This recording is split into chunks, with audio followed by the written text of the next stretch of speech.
నువ్వు నా వల్ల కాదు అని వదిలేస్తే నీకెవరు హెల్ప్ చేయలేరు. ఖచ్చితంగా నీ బ్రహ్మాస్త్రం ఏంటో వెతుకు, నీ శక్తి ఏంటో తెలుసుకో, దానికోసమే పనిచేయి.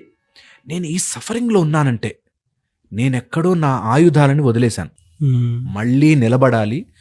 నేను అయ్యో నాకెందుకు ఈ కష్టాలు, నాకెందుకండి అంత కష్టపడి డబ్బు ఏం చేసుకుంటామండి అన్నాడు ఒక ఆయన.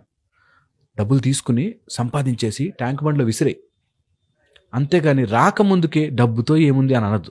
ఖచ్చితంగా సంపాదించి అందరికి పంచేయి, బట్ సంపాదించు, షో యువర్ కెపాసిటీ. అప్పుడు నన్ను అందరు అనేస్తున్నారు, నన్నే తొక్కేశారు, నాకే వీక్నెస్ అనే దాంట్లో ఉండం. సో ప్రతి మనిషి దగ్గర టాలెంట్, స్కిల్, మీ యొక్క కెపాసిటీస్, మీ యొక్క సూపర్ పవర్ ఉంటుంది. అది వెతుక్కోండి. కాసేపు టైం పట్టిన, 1 సంవత్సరం పట్టిన ఖచ్చితంగా ఉంటుంది. నేను ఇలాగే ఒక వీడియో చేస్తే కింద కమెంట్ పెట్టరు, అసలు ఏ టాలెంటు లేకపోతే సారని. భగవంతుడి సృష్టిలో ఏ టాలెంట్ లేని మనిషి లేడు. డాట్ అండ్ డాట్ అంతే. చాలా మంది క్లాస్ ఎక్స్పెక్ట్ చేస్తూ ఉన్నారు. యా, ఎప్పుడు ఉండే అవకాశం ఉంటుందంట?